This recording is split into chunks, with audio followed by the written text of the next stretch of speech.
રબારી ભાવેશ ભરતભાઈ, હનુમાનજી મંદિર ટ્રસ્ટ ડભોડા. દરેક દર્શનાર્થીઓને દાદાના દર્શનનો લાભ લેવા પધારવા દરેકને ભાવભર્યું આમંત્રણ આપું છું. દાદો તમારા દરેક દુઃખ ભાગીને ભૂક્કો કરી નાખશે. એકવાર જરૂર દાદાના ચરણોમાં મસ્તક નમાવા આવો એવી અપીલ કરું છું.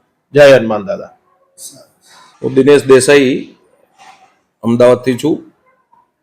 ગુજરાતની આ પાવન ધરા ઉપર સ્વયંભૂ હનુમાન દાદાની મૂર્તિ અને આ ઐતિહાસિક સ્થળ એટલે કે ડભોડિયા હનુમાન દાદાનું મંદિર ગાંધીનગર ખાતે આ પ્રાચીન ભૂમિ અને અહીંયા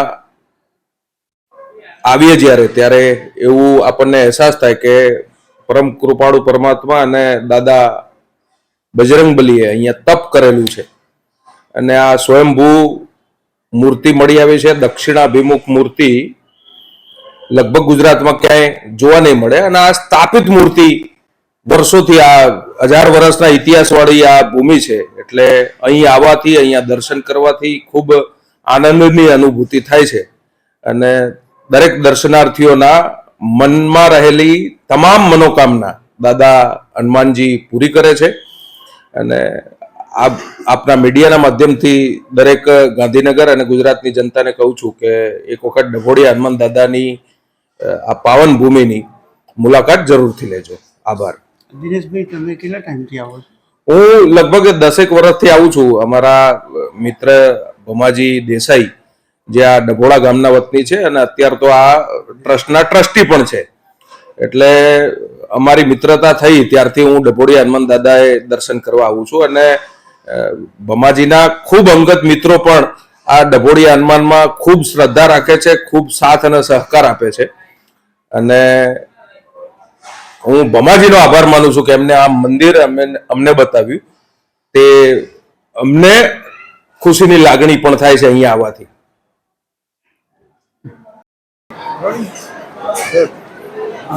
જય સિયારામ.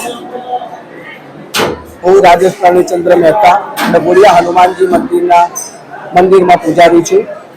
ડભોડા હનુમાનજીના મંદિરમાં શનિવારે, મંગળવારે, રવિવારે દર્શન કરવા અનેરો લાવો છે. કળિયુગના હાજરા હજુર દેવ એવા ડભોડિયા હનુમાન દાદા અહીંયા સાક્ષાત બિરાજમાન થાય છે. દાદાને અનન્ય ભક્તો સવારે 5 વાગ્યાથી રાત્રે 10 વાગ્યા સુધી દાદાના દર્શન કરે છે. મંદિર કોન્સર્ટ ચાલુ રહે છે. દાદાને સુખડીનો પ્રસાદ, મલિદાનો પ્રસાદ અને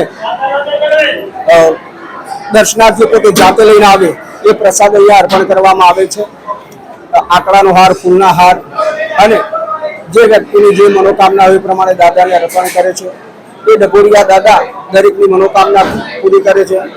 કોઈને જોબ જોઈતી હોય, કોઈને રોગ શોક દોષ હોય તે બધા દૂર કરે છે અને દાદા એમની સહાય કરતા રહે છે. ડભોડિયા દાદાના અહીંયા વર્ષમાં 3 મહોત્સવ ઉજવાય છે. ચૈત્ર સુદ પૂનમ હનુમાન જન્મોત્સવ, પછી ધનતેરસ, કાળી ચૌદસની રાત્રે અહીંયા મોટો મેળો ભરાય છે. જન્માષ્ટમીનો મોટો મેળો ભરાય છે અને એ દિવસે પણ દાદાના દર્શન કરવા એ અનેરો લાવો છે. એવા ડભોડિયા હનુમાન દાદા અહીંયા ડભોડામાં બિરાજે છે, સાક્ષાત બિરાજે છે. લોકો એનું દર્શન કરી અને પાવન થાય છે. જય સિયારામ. જય ડભોડિયા હનુમાન. નામ મારું પ્રવીણસિંહ નાથુસિંહ સોલંકી, ડભોડા મંદિર ટ્રસ્ટનો ટ્રસ્ટી છું અને અમારું મંદિર 1200 વર્ષ જૂનું છે. લગભગ સોલંકી રાજવંશી હતો એ વખતે આ મંદિર એ વખતનું છે. એ વખતે પાટણના રાજા અહીં જંગલમાં હતા એ વખતે એક ટીલડી ગાય હતી એમની, એ અહીં આવતી હતી અને તે અહીં દૂધ ઝરી જતી હતી અને તેથી રાજાએ તપાસ કરાવી તો ખ્યાલ પડ્યો કે આ તો અહીં એક સ્થળ ઉપર ઝરી જાય છે. તેથી તેમણે ખોદકામ કરાયું અને અમારા દાદાનું અહીં મૂર્તિ મળી તે પછી એમણે બ્રાહ્મણો બોલાવી અને પછી સારી રીતે અહીં એમનું સ્થાપન કર્યું. એ વખતથી અમારું આ મંદિર છે. ધીમે ધીમે એની પ્રગતિ ખૂબ જ થઈ છે અત્યારે તો, અને હવે તો દર શનિવારે લગભગ 1.5 લાખ પબ્લિક અહીં આવે છે. એના લીધે અને મહત્વ ખૂબ જ વધી ગયું છે અને અમારા દાદા દરેકની મનોકામના ખૂબ જ પૂરી કરે છે. તેથી પબ્લિક ખૂબ જ આવે છે અમારા મંદિરમાં અત્યારે બધી જ સગવડ અમે અહીં કરેલી છે અને અહીં અન્નક્ષેત્ર પણ ચાલે છે. અહીં દોરા અમે આપીએ છીએ અને સુખડી પણ અહીં આપીએ છીએ. એટલે અમારું મંદિર લગભગ ખૂબ જ પ્રખ્યાત છે. ગુજરાતમાં ખૂબ જ પ્રખ્યાત છે અમારું મંદિર. બીજી શું સુવિધા છે મંદિરની અંદર? મંદિરમાં અમારે રહેવાની પણ સગવડ છે. કોઈને રહેવું હોય તો અહીં રહેવાની સગવડ છે. પછી આપણે ટ્રેનનું શું મહત્વ છે? ટ્રેનમાં અમારા અંગ્રેજો વખતે જ્યારે ટ્રેન અહીં શરૂ કરવામાં આવી એ વખતે અમારા ખારી નદી ઉપરનો પુલ બનતો નહોતો. એ વખતે ઘણી વખત પ્રયત્ન કર્યા સરકારે એ વખતની, પણ પુલ બનતો જ નહોતો. એ પછી ગામના લોકોએ એ લોકોને જણાવ્યું કે તમે અમારા હનુમાન દાદાની તમે માનતા માનો. અંગ્રેજ સરકારે પણ માનતા માની. એ વખતે પુલ બન્યો.